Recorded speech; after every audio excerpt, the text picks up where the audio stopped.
Hello dear students, welcome back again to Chinmoyee's biology channel. So today we are here with a new episode of transportation. That is, in the previous episode we have already studied about the structure of the heart, and today we are going to study about the blood pressure, the arteries and the vein structure. So what is left in transportation part we will be completing today in human beings, and then we will start with the transportation in plants also.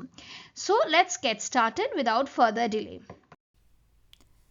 So here first we should start to know about blood pressure. So what is blood pressure? So blood pressure is the pressure which the blood exerts against the wall of the blood vessel. So this pressure is called the blood pressure. Okay.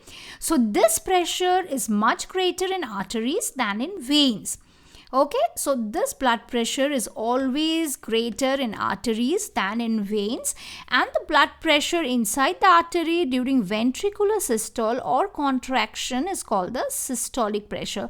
So we have in the previous episode we have studied about the auricular systole and ventricular systole. We have also studied about the auricular diastole and the ventricular diastole. So here, if you have not yet gone through the previous episode, please do go through it. I'll be putting the link in the description box also. So during the ventricular systole, the contraction when it is happening, this pressure when it is exerted on the blood vessels, this is called the systolic pressure, and the pressure in the artery which is during the ventricular diastole or the relaxation is called the diastolic pressure. So the pressure on the inside the artery during the ventricular systole or the contraction is called the systolic pressure. During the ventricular diastole is the diastolic pressure. Is it clear to all of you? So the normal systolic pressure is about 120 mm of mercury 8G, and the diastolic pressure is about 80 mm of 8G. Okay, so see what we are seeing here. This is the main radial artery where the hand rubber cuff is being put in your hand. Now that is inflated, and how the pressure is measured you all know. So previously we were using the original form of sphygmomanometer, but now generally we are using the machine which is a digital pressure machine, right? So it's automatically measuring, but the normal one, the actual one was having a rubber cuff, and with this one which was in your hand and used to pump it to put it, this cuff should be tight enough and the pressure in the cuff is above 120, then you should release it slowly, right? So then you are releasing it slowly, and this artery is actually closed now when the pressure is above 120 or 130 or 140, whatever is your normal pressure. This artery is now closed, no blood flow is there. Now the pressure in the cuff is released gradually, then this blood starts flowing again. So first you are hearing a first sound, and then gradually the sound mumbles away. So the sounds audible in the stethoscope are the sounds of the systolic and the diastolic pressure. Okay, so gradually the sounds stop at certain level. So the stopping of the sound is the diastolic pressure or the ventricular diastole or the relaxation phase, and the first sound when it starts is the first audible sound when after releasing the pressure is the systolic pressure. Okay, so once you are tightening the cuff, when the cuff is tightened, there is no flow of blood in the artery, and then gradually what is happening when you release from this pressure release, there is a certain dub sound we call it. So the first sound when you hear, that is the first pressure what we measure, that is 120, 140 or whatever is your first systolic pressure. Then gradually the sound mumbles away. After certain time you will not be able to hear any sound in your stethoscope. So that is the diastolic pressure. This is how you are going to measure the blood pressure. So nowadays you are all having digitalized instrument, pressure measuring instrument, but previously the original pressure measuring instrument, which was called sphygmomanometer, it was having a mercury we can say the mercury manometer that used to measure the pressure readings, and there was a cuff which was like a rubber balloon, and you used to inflate the cuff by putting air, by pumping the valve. So this is how you used to measure pressure. So high blood pressure is also called hypertension and is caused by the constriction of the arterioles. So when the arterioles gets constricted, when they are getting stiffer, and when there is increased resistance to blood flow, it can lead to rupture of an artery also, and internal bleeding also.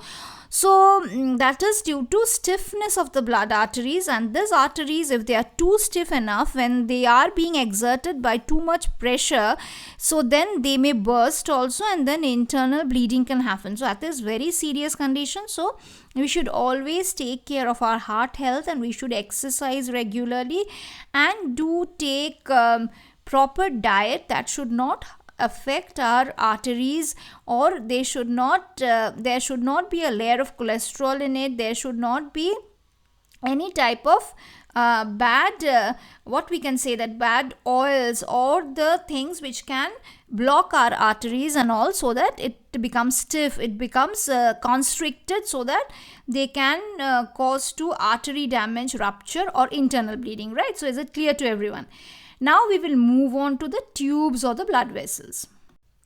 Now we will know a bit about the tubes, that is the blood vessels, right? So the arteries are the blood vessels that are carrying blood away from the heart to various organs of the body.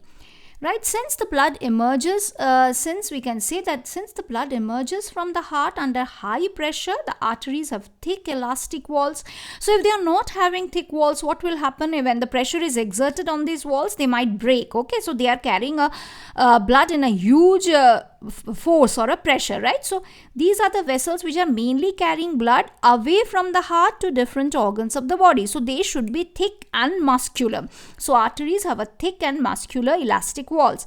While what about the veins? The veins, they collect the blood from different organs of the body and they bring it to the heart. So they are actually not under so much pressure. So gushing out of the blood happens in the arteries only, not in the veins. So they do not need thick walls because the blood is no longer under pressure. Instead, they are having actually a streamlined flow is there in the vein.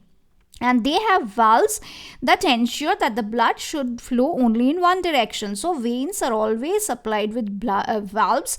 So the blood is only in one direction. They will not flow back. Okay. So the flow of blood is always one direction in veins, and they are less thicker walls, having less thicker walls than that in arteries. So on reaching an organ or a tissue, the artery divides into smaller vessels to bring the blood in contact with all the individual cells. Okay, so the smallest vessels have walls which are 1 cell thick and are called capillaries. So what are these capillaries? These are very small vessels which have walls and they are only 1 cell thick.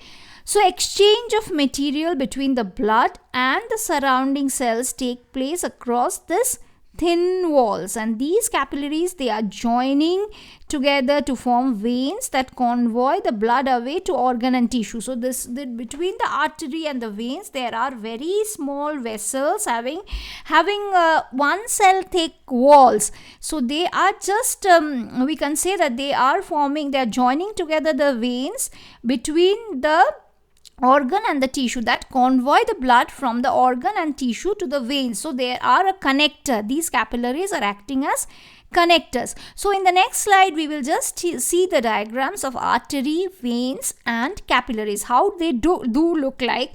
We will just go to the next slide and we will see that. So don't skip the video. Please see till the end so that you don't miss any part of my teaching.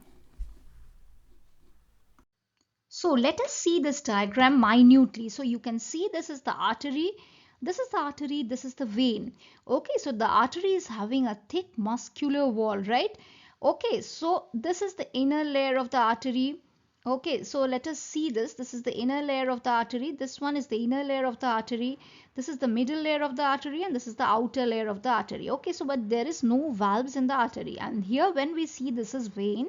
So there we can see a valve present in the vein, which is preventing the backflow of the blood, as well as the veins inner wall, middle wall and the outer wall, they are much less thicker, much less muscular than artery. And we have told that there are these are capillaries which are connecting in between the arteries and the veins. So vein, it branches to this veins, they will be branching to venules, and the arteries, they'll be branching to arterioles. So arteries to arterioles, these are arterioles, and veins to venules, and they are being connected by these capillaries, and capillaries are very thin. They are one cell thick, having one cell thick cell wall, and they are very thin network of things which are connecting this artery and vein. So at any given moment, we can say that 30% of the blood in your systemic circulation, that is in our body, will be found in the arteries, whereas 5%, only 5% in this capillaries, and 65% in the vein. Is it clear? So 5% in capillaries, 65% in veins. So mostly it will be found in veins and 30% in arteries. So in this diagram, you are clear about what is artery, what is vein, and vein is having valve. They are having a structural difference also, and they are connected with this capillary system, which helps them to connect with several organs and tissues. So these capillaries are in the organs and tissues, and there only the we can say the oxygenated and deoxygenated blood exchange will be happening here. Okay, is it clear to everyone? Now let us move to the next one. Now, till now we have discussed about the artery, the veins, the capillaries, and also we know that what is their structure and how they look like and what is their function. Now we know what are platelets, and now we should know that what happens if this system of tubes develops a leak. So what is happening? So think about the situation when we are injured, we start bleeding, and naturally the loss of blood from the system has to be minimized. So in addition to that, leakage would lead to loss of pressure, that is severe blood is lost. So blood loss will lead to loss of blood pressure in our body, and we would reduce the efficiency, that it would be reducing the efficiency of the pumping system.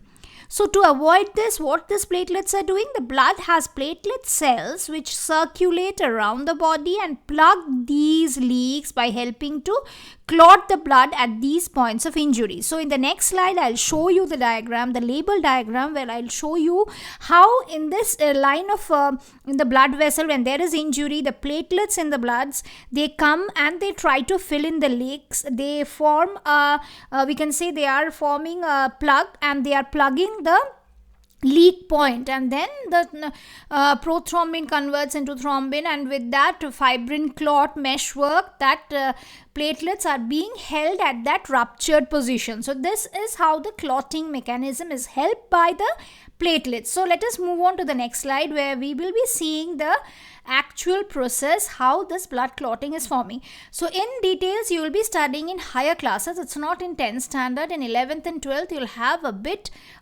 different this mechanism in a bit details. Okay, so let's move on to the next slide.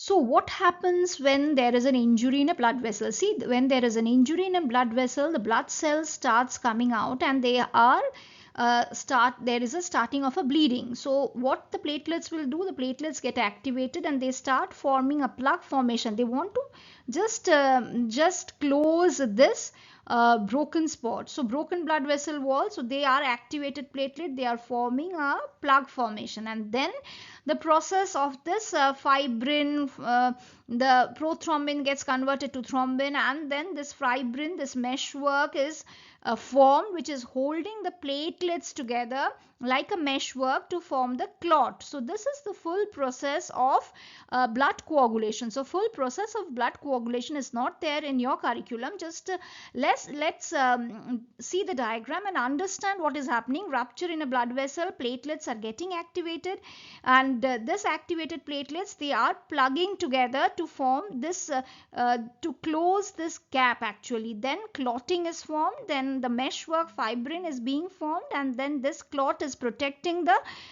platelets to stay in its position and to form a plug. So they are plugging the full blood vessel ruptured part. Is it clear? So now we will move on to the next part, that is lymph. So what are the functions of the lymph? So the main functions of the lymph are to keep the body cells moist. So as we are studying the transportation part in your life processes, the main function is transporting oxygen, hormones, nutrients and metabolic wastes to and from the cell. So this is another important function of lymph, and transporting antibodies also and lymphocytes to the blood. So this is another function of transportation which the lymph is performing, maintaining the composition of the tissue fluid and the volume of the blood.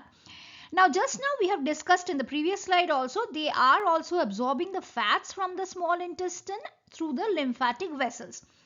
So this is all about the main important functions of the lymph, and we have fully completed our transportation part in life processes. So this is the transportation in human beings.